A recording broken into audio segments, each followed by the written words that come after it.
कानपुर के अधिवक्ता अखिलेश दुबे और उनके गैंग से संबंधित एक प्रकरण में कोर्ट ने एक बड़ा आदेश किया है। दरअसल हुआ ये था कि तकरीबन 14 साल पहले एक महिला उद्यमी थी प्रज्ञा द्विवेदी।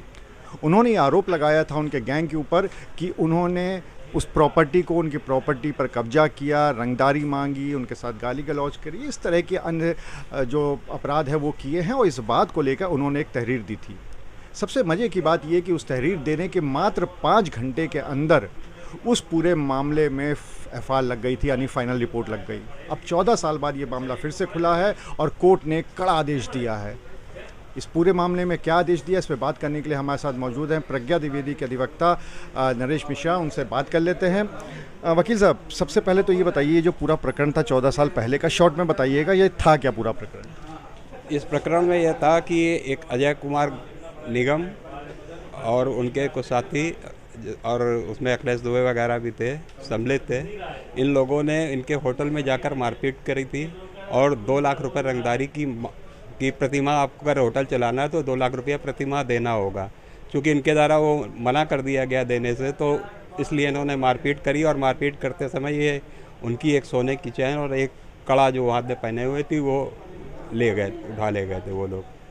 उसके बाद जब ये थाने गए तो थाने में इनकी प्रथम सूचना रिपोर्ट नहीं अंकित की गई, जिसके बाद उनके द्वारा माननीय न्यायालय के आदेश से 156(3) CRPC के तहत प्रार्थना पत्र देकर अजय कुमार निगम और 4 अज्ञात लोगों के खिलाफ यहाँ प्रथम सूचना रिपोर्ट दर्ज कराने का आदेश प्राप्त किया, जिस पर 31 जनवरी 2011 को शाम 5:45 में न्यायालय के आदेश से FIR पंजीकृत की जाती है और मात्र 4.25 घंटे के अंदर रात्रि 10:30 बजे उस केस में विवेचक राजेश कुमार तिवारी द्वारा अपनी अंतिम आज्ञा फाइनल रिपोर्ट लगाकर अभियुक्तों को लाभ पहुंचाने की वजह से मुकदमे को एकदम बंद कर दिया जाता है। इस पूरे मामले में जैसा कि कानून है कि जब तक कोर्ट एक्सेप्ट नहीं कर लेती एफआईआर को तब तक नहीं माना जाता है, तो अब 14 साल बाद क्या हुआ है? क्या कोर्ट ने एक्सेप्ट करी है या रिजेक्ट करी है, या कोर्ट ने क्या आदेश किया है और किस किस के खिलाफ किया है?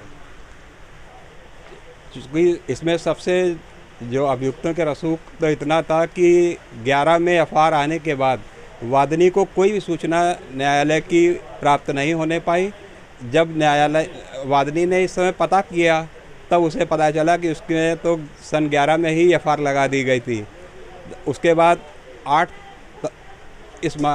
तारीख को प्रार्थनी के द्वारा अपना प्रोटेस्ट प्रार्थना पत्र उस एफआईआर के विरोध में माननीय न्यायालय के समक्ष प्रस्तुत किया गया, जिसमें माननीय न्यायालय ने 15 तारीख को बहस सुनकर दिनांक 17 को एक आदेश किया है कि जो पूर्व विवेचना अधिकारी राजेश कुमार तिवारी द्वारा जो जांच आख्या कर अंतिम आख्या लगाई गई थी उसको निरस्त करते हुए पुलिस कमिश्नर को आदेशित किया है कि किसी ASP कैडर से उससे ऊपर के अधिकारी को जांच कराकर और 3 दिन में जांच अधिकारी की नियुक्ति करनी है और पुनः विवेचना करनी है, तथा पूर्व विवेचना अधिकारी राजेश कुमार तिवारी के खिलाफ विभागीय कार्रवाई करते हुए और जो विधिक कार्रवाइयाँ हैं उनके खिलाफ कार्रवाई प्रचलित करने के लिए तथा संपूर्ण कार्रवाई की रिपोर्ट माननीय न्यायालय को 7 दिन के अंदर देने हेतु आदेशित किया गया है।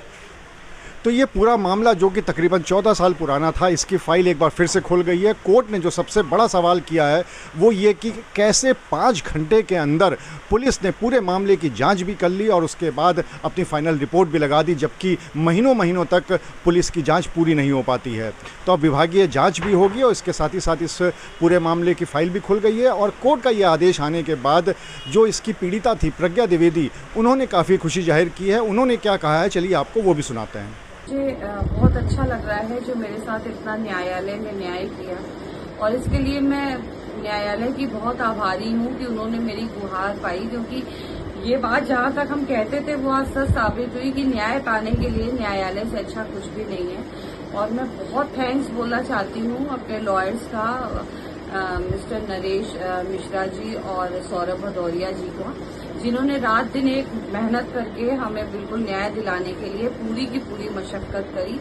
और मैं अपने वकीलों का भी बहुत आभार प्रकट करती हूँ और न्यायालय का भी बहुत आभार प्रकट करती हूँ कि इतने साल से जो मैं दुख झेल रही थी, जो मेरे पास आज तक कोई कागज ही नहीं आया था, केस सिर्फ 4 घंटों में बंद हो गया था, आज पुनः न्यायालय ने उसके उसको रीओपन करने का आदेश दे दिया है। और अब मुझे अब की पुलिस से ये भरोसा है कि प्रशासन मेरा साथ देगा और उस पर निष्पक्ष जांच करेगा और दोषियों को सख्त से सख्त उनके खिलाफ कार्रवाई होगी। तो अब इस पूरे मामले में कोर्ट के आदेश से पुलिस कमिश्नर को 7 दिन के अंदर अपनी रिपोर्ट कोर्ट में पेश करनी है और अब ऐसा लग रहा है जो पीड़िता है प्रज्ञा द्विवेदी उनको कि अब उनको न्याय मिल पाएगा, क्योंकि अब कोर्ट में मामला पहुंच गया है और अब फिर से इस पूरे मामले की जांच शुरू हो गई है। अनुराग अग्रवाल, TV9 कानपुर।